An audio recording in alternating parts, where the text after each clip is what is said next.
Hi, my friends. Happy Saturdays. Welcome to another show from East Texas. I am so happy you joined me. I'm DC Gomez. I am an indie author.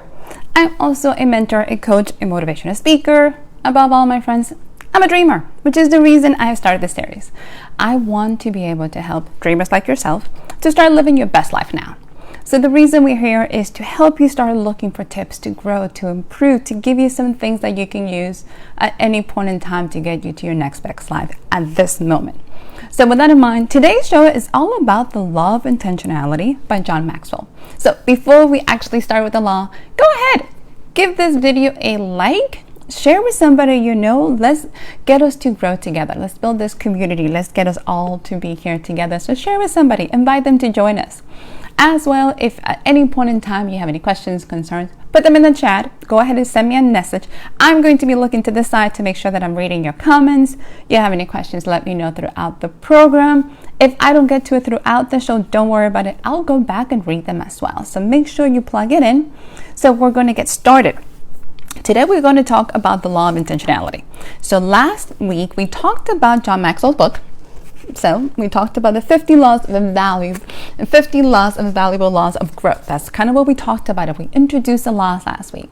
For those of you who are not familiar with John Maxwell, so let me give you a little bit of background. Yes, like I said, I'm a little biased. I've been studying him for years, so he is absolutely amazing. So, hey, good morning, Miss Debbie. You are joining us. So happy to have you. So, Law of Intentionality, John Maxwell. He is one of the leaders in the world when it comes to everything from personal growth to leadership development to you can possibly imagine. Been in the business for over 40 years. He has over 100 books, and to this day, he is still writing. So for you authors out there, you want to be motivated, John Maxwell will tell you how to do it. Been doing it for over 40 years. Amazing. So he is a powerhouse of knowledge when it comes to growth. And he has so much information to give us. So when we talked about it, we're going to do the Law of Intentionality. So I want to make sure that you guys remember. So we covered the first 15 laws last week. So we kind of give you an idea, and yes, I apologize. I made it super small. So I'm hoping to do better this week. I apologize. So throughout the next couple programs, we're going to be exploring different laws just to give you some tips and information. What John recommends, which I think is really amazing, is for everybody to commit to growth. He wants everybody to do it for a year. A year may sound like a lot, so it's okay. Don't panic. So what we're going to be saying, so for his book specifically, he talks about spending about a week with each law, to truly delve down, to actually dissect it, to spend some time truly exploring and help you develop. For those of you that haven't picked up the book, do it. Kind of spend some time with it. If you need some, hands-on, more practical approach, I'm going to be offering a program here in September. And throughout the weeks, I'm going to give you more information. I'm going to be offering kind of a little bit mastermind group on the 15 laws to get you familiar, to kind of delve into it, explore some more, and do it in a community very safe, very open, to help you grow. In the meantime, if you're interested in keeping in touch with me, I have, sign up for the newsletter. What I'm starting to do every Monday, you get what I'm calling Motivation Monday. I am a believer that we need inspirational things to feed us, inspirational ideas to help you truly get us to the next step. So I'm giving everybody a little bit Monday motivation. Mondays can be hard, Monday morning blues. If you start something with a smile, it will help you throughout the week. So sign up for the Motivational Monday. So we have Miss Brandy. Good morning, madam. Thank you for joining us. So happy to have you. So I am so glad you guys are here. So glad you guys are ecstatic to join me. So we're going to explore today the Law of Intentionality. So very first law in it. So here's a little cheat just in case you guys forgot. The very first time I read this, John calls it growth doesn't just happen. That's his translation to the very first law. When I first read this chapter, it kind of hit home. I was very much like, oh, okay. It doesn't just what does that mean? What do you mean it doesn't just happen? One of the things that he says about is we have to be intentional. That seems to be the new word out there. Everybody's throwing it around. There's different books, there's different programs about it. Being intentional, being on purpose, being focused with your life. One of the things that he says that I love about this is he goes, if you focus on goals, which I'm a huge type A goal setting person, but if you only focus on goals, you will hit your goals.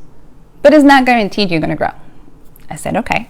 If you focus on your growth, you're always guaranteed to hit your goals, which I thought was amazing. I was like, that is a different perspective. How do we to be intentional? Here's the part, my friends, that I find that's very interesting. We all have dreams. We all have aspirations. We all have goals. We all have things that we want to be better in our lives. In order for that to happen, we truly have to commit to our own growth. Here's the part what I realized. We all have what I'm calling your dream assassins. We all know people. We all have friends. We all have somebody in our lives. Then you were excited about something. You had this dream. You wanted to tell them. You rushed to this person because they were supposed to be your support system. And they were the first ones to shut your dreams down. There's those assassins that I think they make it a full-time job just to destroy them. And the sad thing is 90% of the times, they're all coming from best intentions. It's not like they're doing it to be mean. They're trying to protect us. It doesn't mean they know what's in your heart and what's best for you. So one of the things that you have to think about when you start thinking about being intentional, also be intentional who you're sharing your stuff with, who you're sharing your dreams with, where are you trying to grow, because that can be scary for others. So the law of intentionality, John Maxwell says, there is 8 misconceptions or gaps that could be holding you back. I had no idea. By the way, in case you didn't realize, I love lists. So he has some, so I'm excited. So he talks about there are 8 of them. So before you can truly become intentional about growth, take an awareness. You have to know that they're there. Some of us might be suffering from it, have no clue that it's happening. So we're going to explore this and figure it out. Take inventory and write it down. I'm all about take a screenshot of this if it helps.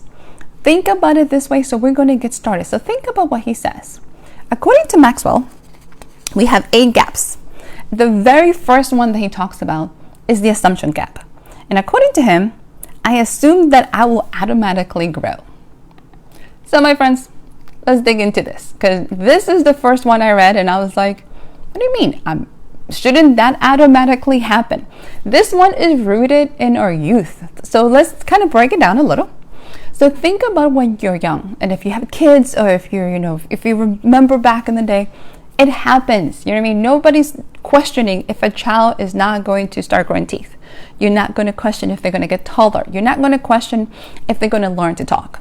Take some work, but they're going to do it. It's an automatic thing. Nobody's assuming anything else. We know it's going to happen.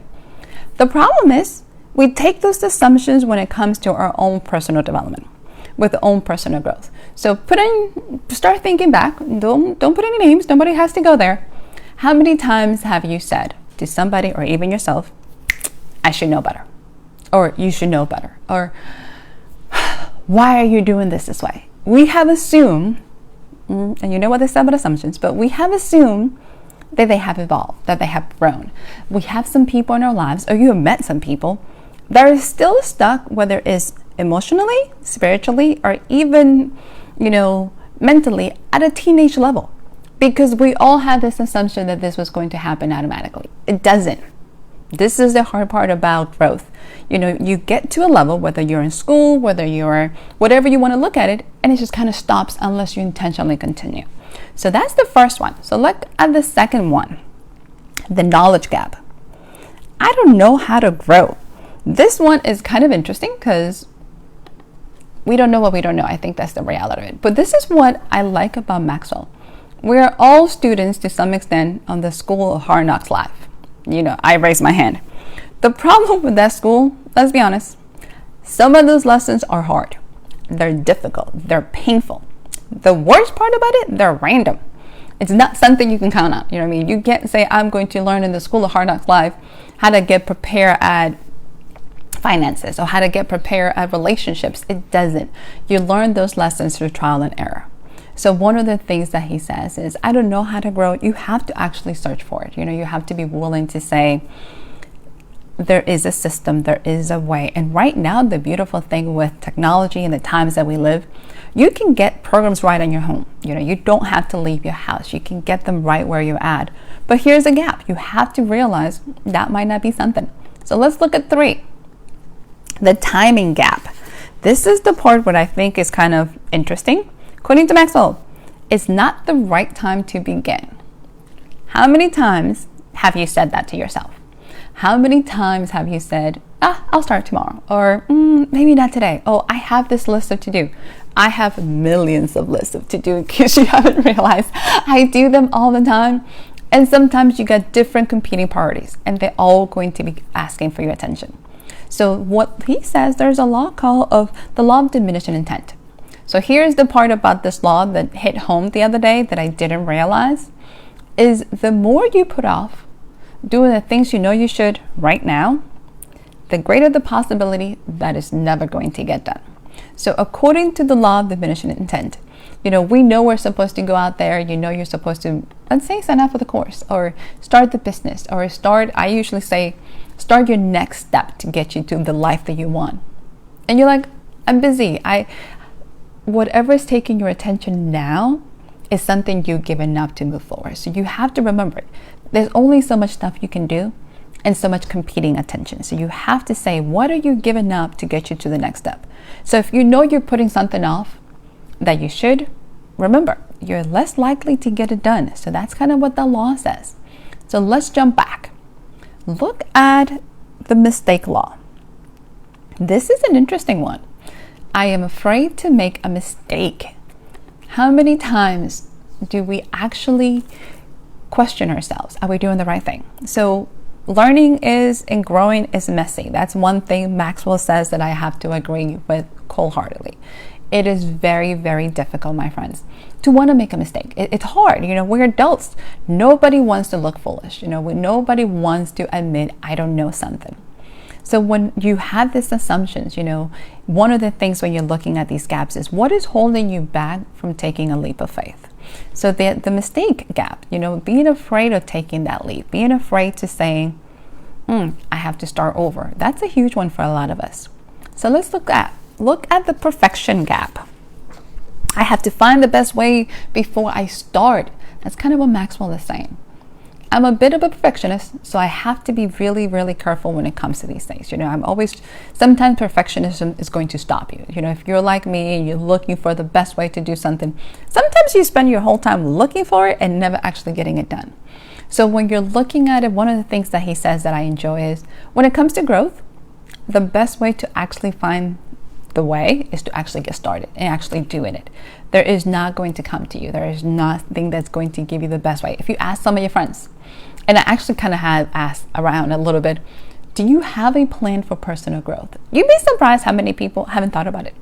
We officially assume once we pass high school, college, once we get the job that we think we want, or once we hit that milestone, our personal growth just plateaus and we just kind of stop.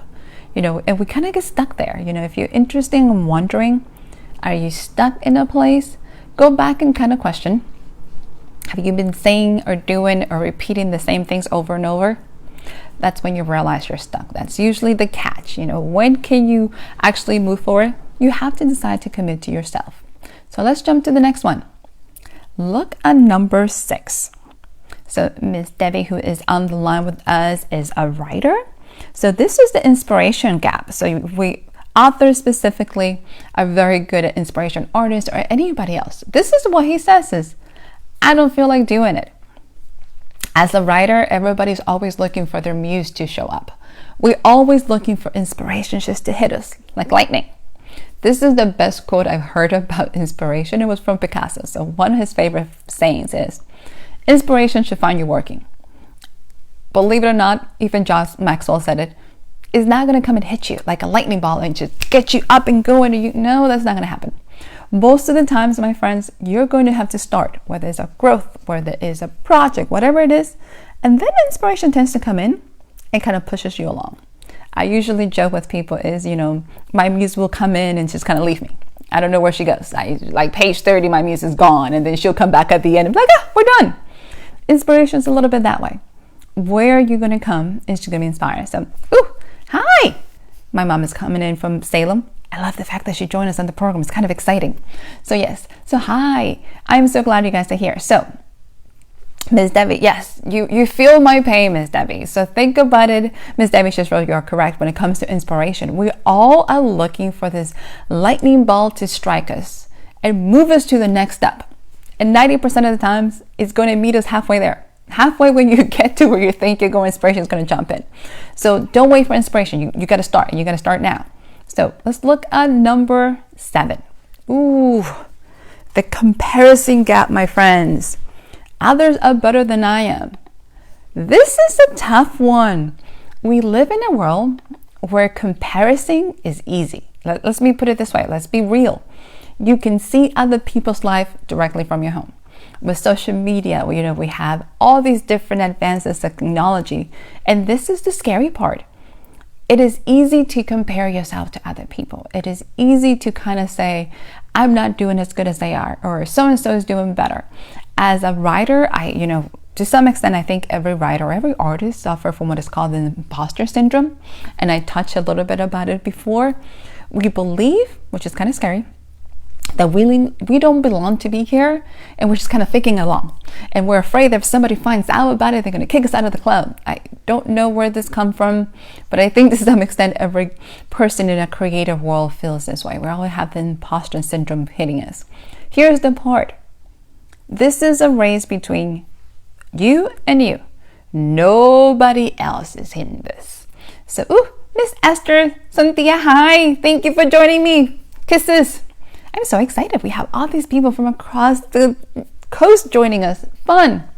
So, comparison gap. Let's kind of make sure we hit it really well, because this is the part that I'm finding really, really hard for a lot of our friends, my friends. This is the part that I realize it is so easy to say, I'm not good enough, so why should I try? Somebody's doing better, so what's the point? Look what they have. I'm so behind.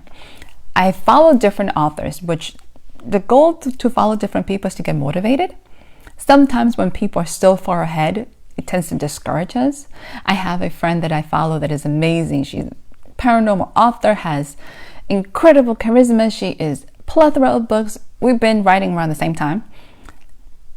3+ years. She has over 75 books. It is incredible. Like her work ethics is on point. But it took me a while to realize we're not in the same race. We're not in the same boat. We are not doing the same thing. I can't compare myself because it was hard. I felt like a failure. I felt like I was falling behind. I wasn't doing good enough. And then I had to step back and go, what is it that I teach? What is it that I want my students and my mentees to remember is, it is your own race. Nobody else is competing. So why am I competing myself with other people? So I had to take this one to heart.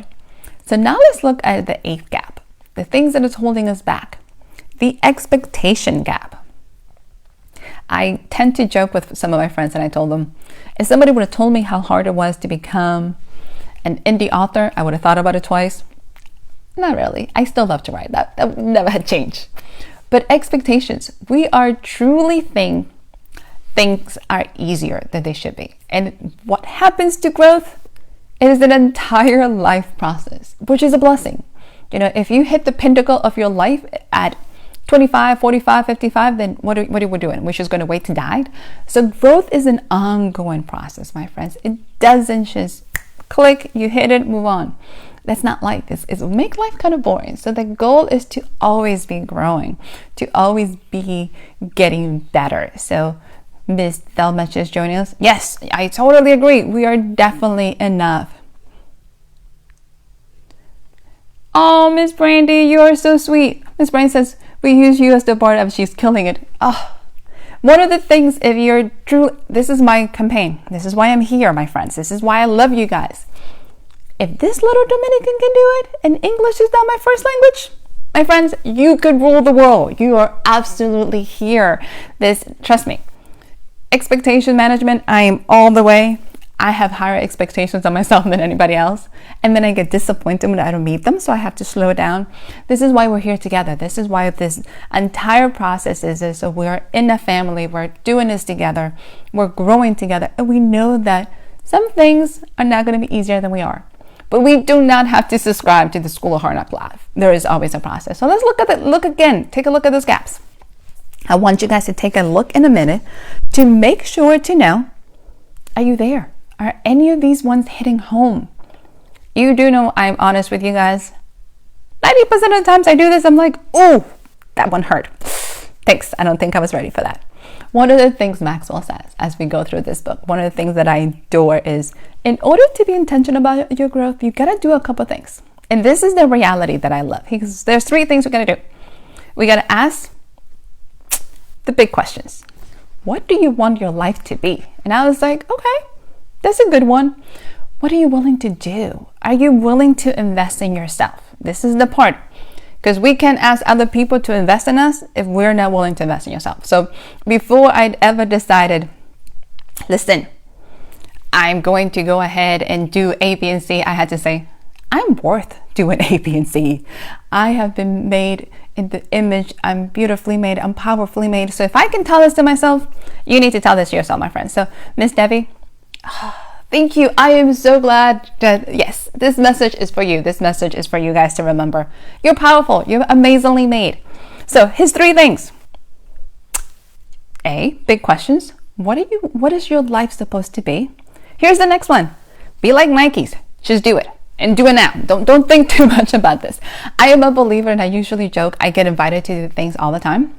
And I usually don't ask a lot of questions. And everybody kind of goes, really? I was like, if I ask too many questions and too many details, I might not do it. I might talk myself out of my own miracles. So I tend to not go too crazy with details. I'm like, let's just go ahead and do it. Be like Nikes. Here's the 3rd one. And this might be a little painful, my friends. So let's make sure that you guys are with me. Ms. Debbie, so this is the one that I had to face. He said, face your fears. Whew. Here's the one that I think was probably hardest for me. We all have fears of, am I investing too much? You know what I mean? Especially when it comes to us. Think about it every time. One of the things I realized is I have no issues spending money on the people I love. I have no issues investing in them and pouring into them. But it was really hard for me to invest in me. When I first had to commit to a personal growth plan and literally drop thousands of dollars, I was like, am I serious? Am I really going to do this? I could use this money, fill in the blanks. Think about security, fears of security. Like, what are you giving up to step into the unknown? Fear of failure. What if I commit to this and it doesn't happen? So here's the one that is going to hit home for a lot of us, my friends. Fear of our success alienating the people we love, our friends. This is the part that even John Maxwell said was hard for him. He was truly afraid that if he became successful, some people were not going to celebrate him. Some people were going to be pushed away. This is the part, my friends, that I'm going to tell you that some of you already know. Some of you might be like, oh my God, your success is going to intimidate some people. Like they said, if you've seen this post before, some of your friends might turn to your haters. I am sorry. Success and going outside of your comfort zone is going to scare people in your life. This is a fact. There is nothing you can do. It's almost like the frog effect. They're going to try to keep you down. It's that tribe shaming. You're going to get to the point in your life that you're going to outgrow your tribe. And that's okay. Why? Because in the book, we talk about the law of mirror. In order for your people to grow, in order for you to raise those people up, in order for you to empower the right people that need to grow, you have to grow. What got you here is not going to get you there. You're not going to be able to move to your best life stuck where you're at. It's not going to happen. And your success is going to be intimidating, regardless of what you try to do. There are some people that are not going to be able to handle it. And it's hard because these are the people that you love. These are the people that you want them to celebrate you. It's going to be a little passive aggressive at first. They're going to be like, you think you're all that? Oh, you got a big head. Oh, you're too good for us. Those things are going to hurt. It's like getting stabbed every day. It doesn't matter. But here's the part. Are you willing to miss your future? Are you willing to miss your best life because you have fears of the people that you might hurt? How are you going to help the others of thousands of people in your life that need you? Hundreds of people. Think about it. The people in your life that truly need you to be your best one. Those people that you motivate just by the way you are. Because you don't have to do anything to motivate somebody. You just have to be you. That's it. You just get up every day and be you, and you'd be surprised how you motivate people just because of you living your life to your full potential. So alienating people is a fear that you're going to have to face. And if you hadn't thought about it, the moment you decide I'm going to live intentional, I'm going to grow, I'm going to expand, I want a business, I want to write that book, I want to make that movie, I want to act, I want to dream, I want to start painting, I want to be my best version now, that's going to scare some people. You're going to step outside of your bubble of what they're used to you living. and they're not going to be able to handle it. Maybe not at first. You'd be surprised how much once you succeed, people are like, I knew you were going to do it. I knew you had it in you all the time. It is those people who are convinced, I'm going to play devil's advocate. I say this all the time because I hear this phrase all the time. The devil does not need any advocate. Please do not, do not co-sign to that. Do not get any devil. Anytime somebody tells you, I'm going to be devil's advocate, remind them the devil does not need an advocate. You do not need to subscribe to that. You have to live your best life now. This is, if I can encourage you with anything, you're not alone. You are meant for greatness. You are meant to be amazing. So remember, I created a devotional. So if you're spiritual, this might be for you. If it's not, don't worry about it. If you know somebody that might need it. The goal was simple. In order for us to live our next best or do the best, we have to believe in ourselves. So the book is all about to dare to believe in you, to dare to conquer these things. Can you believe that you're meant for greatness, my friends? Do you believe, and I'm very spiritual and I love the Bible, so I have to put it out there for those of you who is a little, oh my God, what is she talking about? I truly believe that you were made in the image of the Lord, that you are meant for greatness, that you are meant to live an amazing and powerful life. So the book is to help you through that. If you need something practical, it comes out August 14th, so I'm going to kind of be reminding you guys in case you need that extra push. But you are meant to be amazing. You are meant to live fulfilled in whatever you do.